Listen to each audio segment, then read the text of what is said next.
Hello everybody, welcome back to my channel. And the bugs, they're in your skin. You gotta get them out, scratch them out right now. They're under your skin, you gotta get them out, Hi everybody, my name's King Newsmeat, and welcome to week 4 of Hauntvember, the month dedicated to the Haunting Hour because I wanted it to be. If you want to catch up, I have like 3 other Haunting Hour videos you can go watch, so you can get all the Haunting Hour goodness we love to watch. I've also decided to extend Hauntvember until next week because, well, November technically doesn't end until Monday, and I post on Sunday. But I'll be starting the jolly month with a special holiday episode of The Haunting Hour, so stay tuned. Now, I asked you guys what episode of The Haunting Hour you'd like to see, and you guys voted for Swarmin Norman. And for those who don't know, The Haunting Hour is a show that aired from 2011 to 2014 with 72 episodes in total. It was created by R.L. Stine, who is most known for his popular book series turned TV show, Goosebumps. The Haunting Hour is known as a darker version of Goosebumps, and is one of the scariest kids shows of all time. Just a very quick recap today. You guys should know what the Haunting Hour is by now. Swarmin Norman is the 3rd episode of the 2nd season, and I've heard many things about this episode. Some people absolutely love it and think it's one of the best episodes in the series. The real bugheads really like it, and they're not quiet about the episode being their favorite.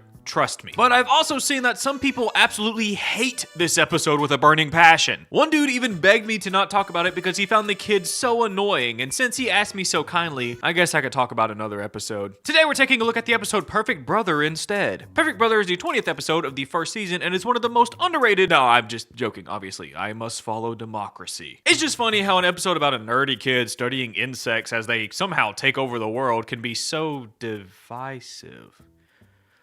Wait a minute, this episode is just awesome ants from Goosebumps. Swarmin Norman was directed by Peter DeLuise, who directed 13 other episodes for the show, including some bangers like Afraid of Clowns, Creature Feature, and Catching Cold. His brother is also the dad in Wizards of Waverly Place. That's just a fun fact. I thought he was the dad for a second because they look so similar. The episode was written by Jack Monaco, who wrote 11 episodes for the show, mostly in seasons 2 and 3, but he and Peter DeLuise worked on the episode Flight together, and that's one of my favorite episodes. And this episode is definitely very goofy, but it does have some pretty spooky stuff in it, and I'm excited to break it down, so let's quit yapping and get into it. We start the episode with, what the hell is that? Oh, it's an insect. I thought I was on the wrong website for a second. Looks like we're in science class, and everyone looks insanely bored, except for this kid, who is obviously Norman, our main character for the episode, if you couldn't tell by the title. During this lesson, we learned some pretty important info for the show. Insects are everywhere, above us, below us. There are over 100 million insects in just 1 square acre of land. And Norman is super into bugs, so he is super into this lesson, and his favorite bug is the praying mantis, a predator in the insect world, even known to take down small birds. But as Norman is in awe at the bugs, these guys in the back are just so bored. So they have to stimulate their pea brains by bullying Norman. Tyler, the bully right here, tries his best to scare Norman, but his insults have no merit on a genius like him. I'll squash you like I squash all bugs. Like you could ever kill all of them. There are like 10 quintillion insects. I think I could see why he gets bullied. Norman even gets backup from his teacher, Mr. Dunwood, who says that there are so many bugs on this earth that if they wanted to, they could take over. Then as the bell rings, he tasks the class to find and capture as many bugs as they can over the next week, which no one is excited for. Except for Norman, of course. Yes! But now that we have a small break, let's talk about a couple of actors real quick. Bobby Coleman plays Norman, and he was on this channel before in the episode Walls. One of the weirder episodes of the series, but I absolutely love that episode. And Tyler the Bully was played by Joshua Ballard, and he was in the episode Lovecraft's Woods, which I started this month talking about. It's one of the crazier episodes of the series. Go check it out, it's right here. And I know they seem like enemies in the show right now, but I think they'll become great friends by the end of it. Never mind. They give our boy Norman a good old-fashioned swirly, but they don't dunk our boy just once either. They dunk him 4 times. Damn, are you trying to drown him? Just because you guys are bigger than me doesn't mean you get to push me around. Whoa, I think you got some like toilet water in your throat, buddy. You want to like take that line again? Norman starts getting very upset that he's an outcast in the school, and he gets pushed around a lot by what seems like everyone. But luckily for him, the school day ends quickly and he can do something that he actually likes: catching bugs. He even has a bug catching tool belt. How cute. He manages to get an absurd amount of ants in this jar really fast and has a bit of a god complex while looking at them. And I'm not just saying that. He says it. The bet they think I'm like some sort of god or superhero or something. But Norman's a nice guy, and he tells the ants that they don't have to worship him. And as he starts logging the ants in his little insect notebook, he notices that he has a little friend nearby. He uses a net and captures the praying mantis as it watches him, but it seems like it wants Norman to capture him because he instantly just crawls into his hands and quickly becomes one of Norman's best friends. And later that day, while Norman is drawing this massive cricket into his notebook, he notices that his little praying mantis buddy is looking a little hungry. So he sacrifices his cricket to the mantis, but this greedy little mantis wants more, and Norman tells him no, he's only allowed to have one because Norman is now their almighty leader, and he's only allowing the mantis to eat one. It's a bit concerning behavior. Maybe it's just a one-off. Maybe it's just a little fluke. He watches as the praying mantis chows down on his prey and talks about how it's just the law of the jungle. The bigger guy always eats the smaller one. That's just how life is, you know? The next day, Tyler steals his insect journal. Journalis insectus. Yeah, you can't just name your journal that and not expect people to bully you, man. And Tyler starts reading it in a nerdy voice very loud for the whole school to hear. And he rips pages out as he does so. And if Norman gets too close and tries to fight back while he does it, he gets his shit rocked. Oh my god, Tyler really sucks, man. I can't wait until something bad happens to him. But that means something bad will happen to a child. Oh god, I'm gonna get hate comments for that. But come on, he's making our boy cry. I want something bad to happen to him. Later, when Norman gets home, he finds his mantis has somehow escaped from its enclosure. But it has been patiently waiting for him to get home. Oh, that's kind of sweet. He's got a little friend. Norman tells the mantis about his bad day at school, and he says that Tyler only thinks he's tough because he's bigger than Norman. Then Norman tells the mantis that he's way bigger than the insects, but he would never do anything so cruel to him or any insects for that matter. And since the mantis is such a good friend and listener to Norman, he asks if he can give him the nickname Manny, and the mantis nods its head.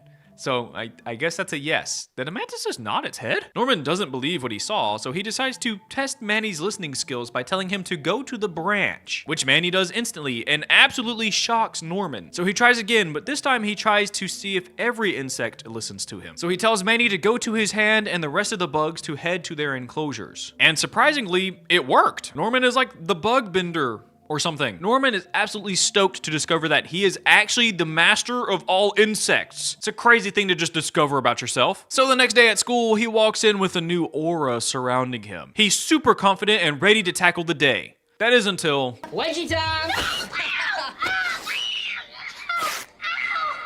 Tyler ruins it again. But this time, Norman's going to fight back. After school, he goes outside and finds a stump in a field near his neighborhood. He brings Manny and sets him down before standing on the stump and starts shouting, Come!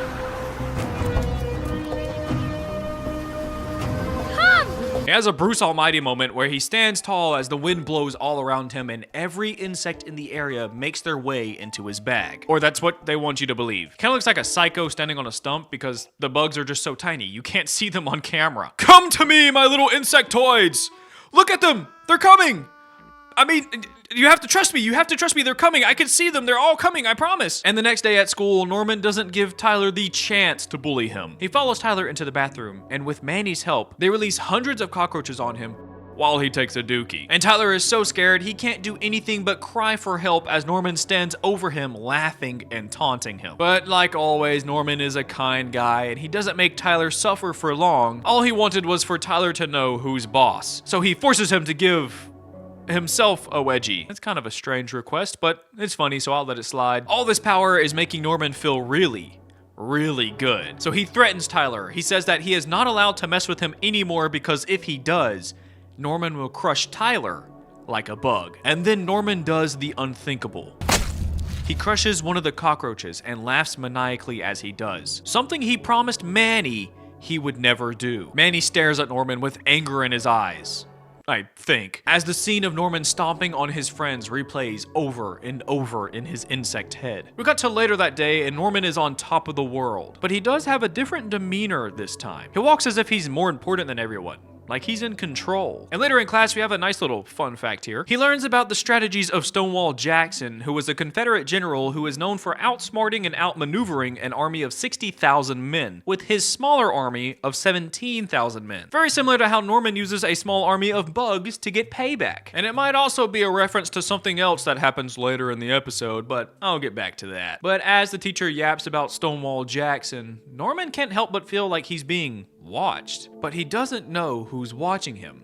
Then we see that Manny is watching him very intensely from the window, plotting on how he's going to deal with Norman for betraying his trust. Later that night, Norman is trying to get some sleep, but he's having a hard time because of all the strange noises surrounding him. He turns on the light, but he doesn't see anything. He even checks under his bed, but still, nothing. Soon he realizes that there are hundreds of bugs, including Manny, waiting at his window. He shoos the bugs away like he's still their master, but he doesn't know that they're revolting against him. Although some people think they're just revolting. It takes him a while, but when he finally realizes what's going on, he tries to act all big and bad, just like Tyler acted at the start of the episode. He tells Manny that he's the bigger one, he can just crush them all, and what he says goes, which was a big mistake. Moths start swarming the windows, slowly breaking it for an easier way inside. But Norman has come prepared. He grabs some insect killer out from under his sink and sprays the cracks in the window, stopping the bugs from entering. Then he tapes the window so they definitely won't be coming in from there now. But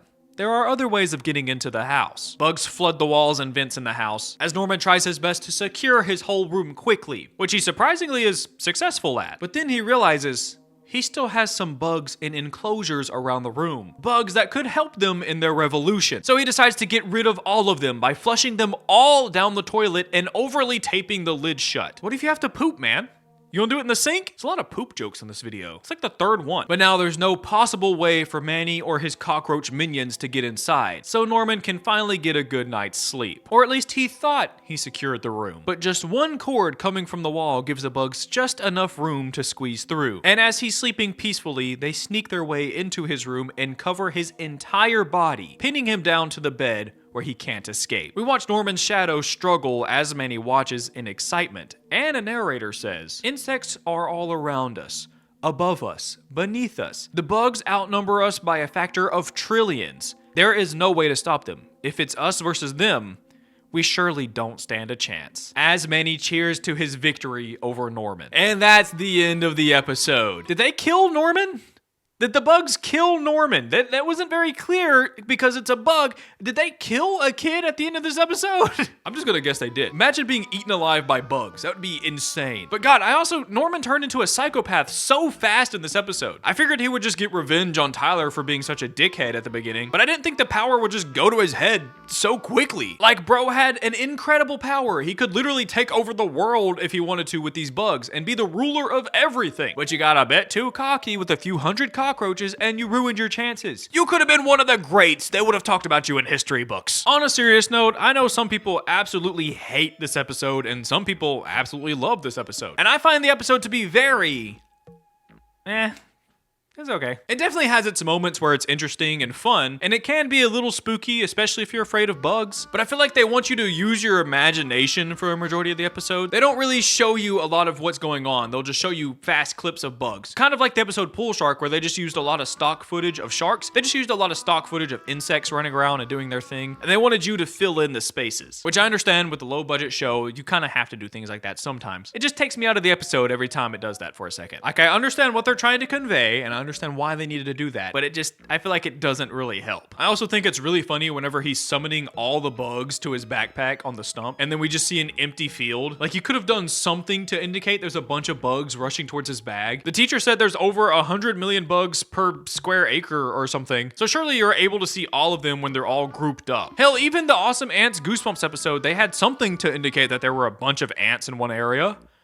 I didn't say their solution was a good one, but at least they had one. I do want to point out that the ants used the Stonewall Jackson technique to attack Norman at the end of the episode. I don't know if you guys caught that. Norman was just a bigger guy. He had more artillery. He could like secure his room better, but they used a new strategy. They went inside the walls to attack him while he was distracted, sleeping. Very smart strategy from the bugs. They're crazy smart, apparently. I'm not saying that's the exact strategy Stonewall Jackson used, but it is a smarter strategy. They outsmarted a little boy. That's what I'm trying to say, okay?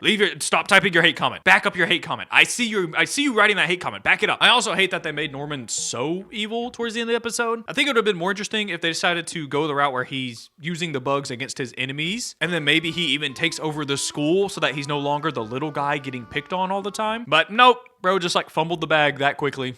Kind of sad. But other than those couple complaints, I like the idea of someone controlling and using insects to their own bidding. I also really like how well they made the character Manny. Like, bro is a praying mantis and is the best actor in this episode. How does that happen? But no, we have all these cool POV shots of him, and they use music and quick edits to help us understand what he's going through, what he's feeling. I just think he was done really, really well. They did a good job with Manny. I was just pretty shocked that a praying mantis turned out to be my favorite character in the episode. Didn't think that would happen. Like I said earlier, I think the idea of the episode is really good, and I'm sure if they had a bigger budget, they could have done something amazing. Because I mean, realistically, if you think about it, bugs could just crawl out of the ground and then eat us all alive if they so pleased. And thinking about that is actually a little scary. Yeah, I don't like that. I just don't think they portrayed it very well in this episode. They also just seem to change the rules midway through the episode. At first, it was Norman controlling all the insects, but in the bathroom, suddenly Manny is the one controlling the bugs. And then it was Manny who led the attack on Norman at the end. So I guess Manny was the one controlling the bugs the whole time, but then why make it seem like Norman was if he wasn't? I don't know. I was just a little confused by that when I first watched it, but it's a fun episode to watch. Definitely not high on the scare factor, but if you're afraid of bugs or specifically cockroaches, this episode will 100% give you the heebie-jeebies. And I think Bobby Coleman did a really good job, especially for being the only person on screen for a majority of the episode. Puberty was just hitting him really hard at this time. Just because you guys are bigger than me doesn't mean you get to push me around. Bro, sound like a dog toy with a broken squeaker sometimes. But yeah, overall, a good episode. Very fun. I don't think it's as good as some of you guys hype it up to be, but I enjoyed it. I'm glad I finally got to talk about it on the channel. So let me know what you think about it in the comments below. I have a Patreon. The $5 members get bonus content, plus videos a day early, maybe some pictures of my cats, a Discord server, and your name right here on screen. Like the video if you like the video. Thank you for watching the video all the way through. I appreciate you all, and peace.